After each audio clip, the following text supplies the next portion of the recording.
लेकिन nuclear deal पर जिस तरह की प्रोग्रेस होना चाहिए उस तरह की प्रोग्रेस देश की जनता को दिखाई नहीं दे रही है।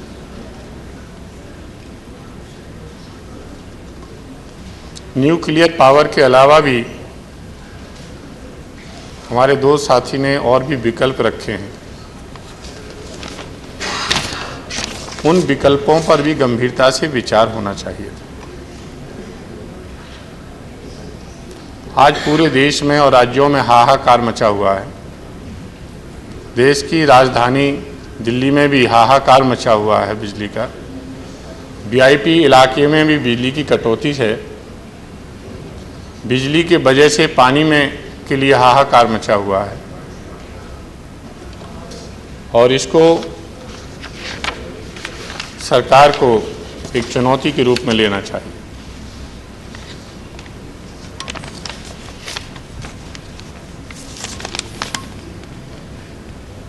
विद्युत उत्पादन के लिए जो और विकल्प रखे गए हैं, मेरा सुझाव है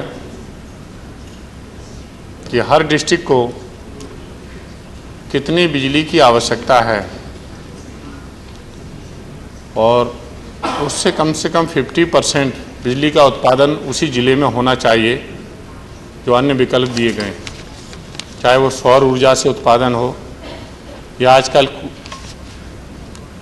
कचड़े से भी बिजली बनने लगी है। जो ज़िले में कचरा निकलता है उसका भी सदुपयोग हो और उससे ऊर्जा का उत्पादन होना चाहिए।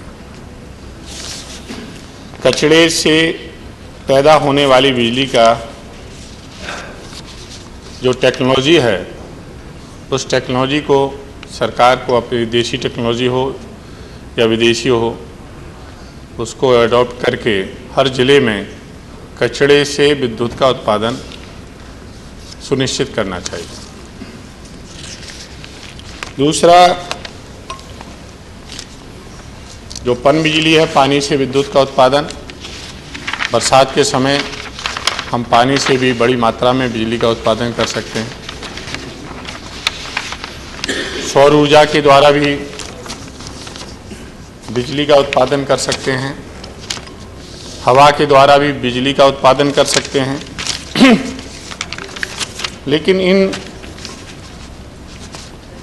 विषयों पर अभी तक सरकार ने गंभीरता से कोई काम नहीं किया है।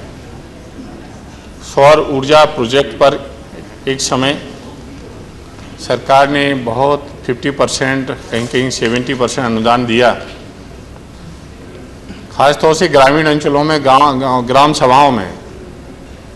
इसके लिए ग्राम सभाओं को अनुदान देना चाहिए सरकार को कि वो गांव सभाएं ही सौर ऊर्जा का गांव में उत्पादन करें। गांव में जितनी बिजली की आवश्यकता हो, बड़े बड़े प्रोजेक्ट सौर ऊर्जा के उन गाँव में लगाए जाएं।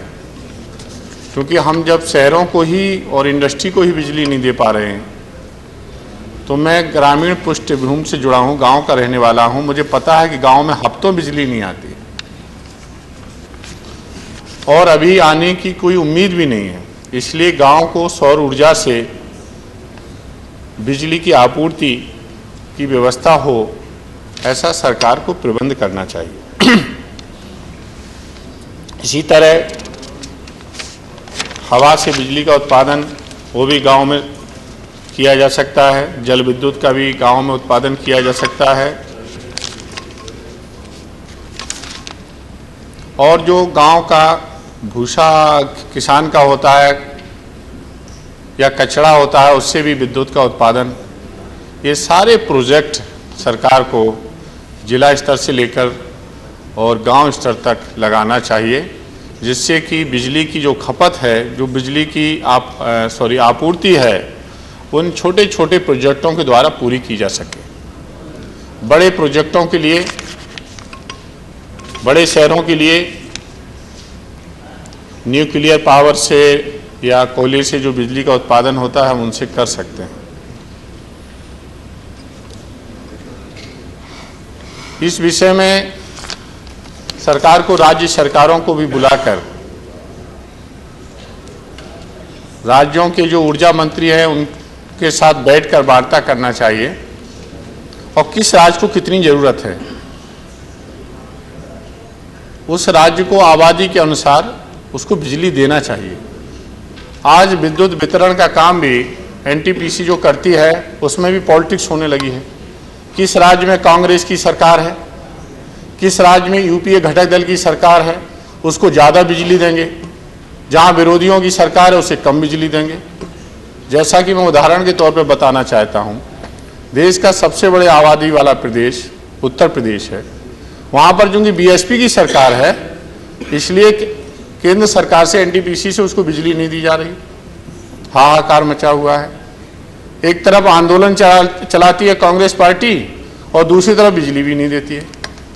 इस तरह का अन्यायपूर्ण व्यवहार केंद्र सरकार को नहीं करना चाहिए। चूंकि ये देश की जनता सबकी, जनता ने तो कोई कसूर नहीं किया, जो सजा आप जनता को दे रहे हैं। वहाँ यदि बीएसपी की सरकार वहाँ की जनता ने बनाई है स्टेट में, तो उसकी सजा उसे नहीं मिलना चाहिए। इससे एक भेदभावपूर्ण जो व्यवहार है, सरकार को ये बदलना चाहिए और केंद्र की सरकार को सबके साथ समानता का व्यवहार करना चाहिए। यही मेरा सुझाव है। धन्यवाद। श्री राजनीति प्रसाद। धन्यवाद सर।